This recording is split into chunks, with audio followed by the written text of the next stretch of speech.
अभी सर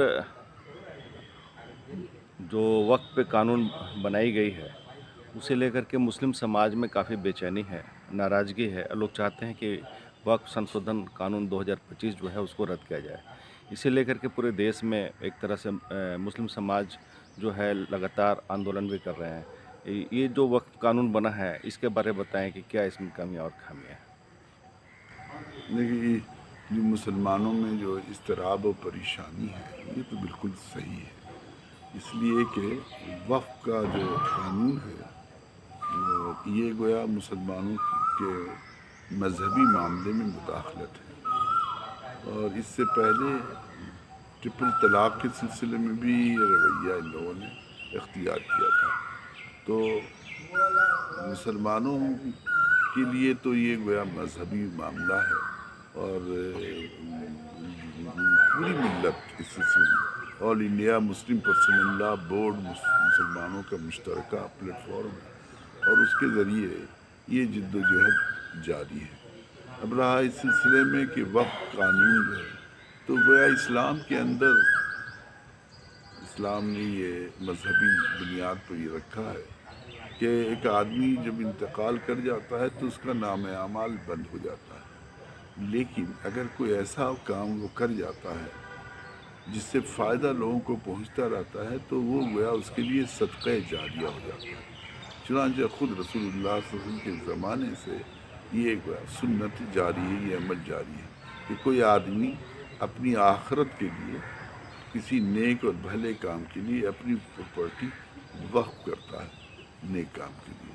अब वो किसी मुतय्यन काम के लिए भी वक्फ कर सकता है, कोई मस्जिद के लिए, मदरसे के लिए, इंसानी खिदमत के लिए, बहुत तरह से जिस भी का समाज के भले और नेक कामों के लिए जो वक्फ कर सकता है। तो ये बात तो तय है कि ये वक्फ जो है ये एक मजहबी मसला है और रसूलुल्लाह सल्लल्लाहु अलैहि वसल्लम के ज़माने से है। अब रहा इसका इंतज़ाम और इंसराम कैसे हो, तो ये फितरी बात है कि इसका इंतज़ाम इंसराम जो वक्फ करने वाला है उसने जो मंशा है उसके मुताबिक होना चाहिए और उन लोगों को करना चाहिए जो लोग आखिरत को, सवाब को, मजहबी उमूर को, इसकी नज़ाकतों को समझते हैं।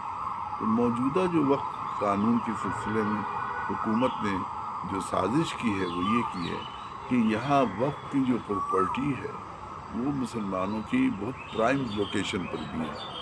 तो प्राइम लोकेशन पर है तो उसको गया अपने बिजनेस के लिए ग्रैब करने के लिए एक बहाना मिल गया उनको। दूसरी बात यह है कि बीजेपी की जो हुकूमत है वो अब एक 2014 से है, यहाँ 2014 से उन्होंने कोई एजेंडा अपने ठीक से काम किया नहीं। हुकूमत जिसके लिए होती है, नतीजा है कि उनके अंदर भी लोगों के अंदर ये एहसास हो रहा है कि भाई ये खाली हिंदू मुसलमान करते हैं, कोई काम नहीं करते हैं। अनएम्प्लॉयमेंट का मसला, एजुकेशन का, करप्शन का, तो इन्होंने एक ऐसा बहाना लगाया है कि हमारा वोटर जो है वो भी सेटिस्फाइड है कि कम से कम कुछ नहीं कर रहे हैं। मियाँ जी के सिलसिले में जो उनका अपना एक तसव्वुर बना गया, एक हेट कैंपेन के नतीजे में एक डिफरेंसेस बनाया गया, तो गोया ये एक पॉलिटिकल चाल भी उनकी। दूसरा बड़ा नुकसान ये है कि कब्रिस्तान है, ज़मीनें हैं, जायदादें हैं, तो अब ये है कि ये पूरे हिंदुस्तान में ये सिलसिला चला सकते हैं। बाबरी मस्जिद और राम जन्मभूमि तो एक लोकेशन पर था, अब तो गोया मुसलमान पूरे हिंदुस्तान में हर जगह हैं और मुसलमानों में वक्त की जायदादें हैं। कहीं कुआं है, कहीं कब्रिस्तान है, कहीं मस्जिद है, कहीं मदरसा है, कहीं इमाम बाड़ा है, कहीं और दूसरी चीज़ें। एक हज़ार साल से यहाँ मुस्लिम रह रहे हैं तो उनकी जायदादें। तो हर जगह गोया जब चाहिए तो समाज को जो मुस्तकिल तौर पर बांटने की और एक कम्युनल पॉलिटिक्स को आम करने की जो बात है, तो ये इससे एक बड़ा एजेंडा इन्होंने खेला है। तो अगर मुसलमानों के अंदर ये इज़्तिराब है तो सिर्फ इसी वजह से नहीं, बल्कि ये भी ज़रूरी है कि ये मजहबी मामला है और हिंदुस्तान में अगर कम्युनल पॉलिटिक्स को ख़त्म होना है तो ये भी ज़रूरी है कि हिंदू और मुसलमान मिलके वक्फ के इस पॉलिटिकल मकासद को भी लड़ें। इसीलिए पर्सनल लॉ बोर्ड में जो उन्होंने पॉलिसी बनाई है کہ اس موومنٹ کو، اس لڑائی کو ہندو مسلم مسئلے کے حیثیت سے نہیں، بلکہ ہندوستان میں زمین، جائیداد، ڈیموکریسی ہے، انسانی ویلیوز ہے، دستور نے جو گارنٹی دی ہے اس کی خلاف ورزی ہے. تو یہ گویا کنسٹیٹیوشن، ڈیموکریسی اور حق جو ہر قوم کا ہے، گروہ کا، اس کا مسئلہ بنا کے سب کے ساتھ لڑنا چاہیے. تو یہ تو بڑا امپورٹنٹ ایشو ہے.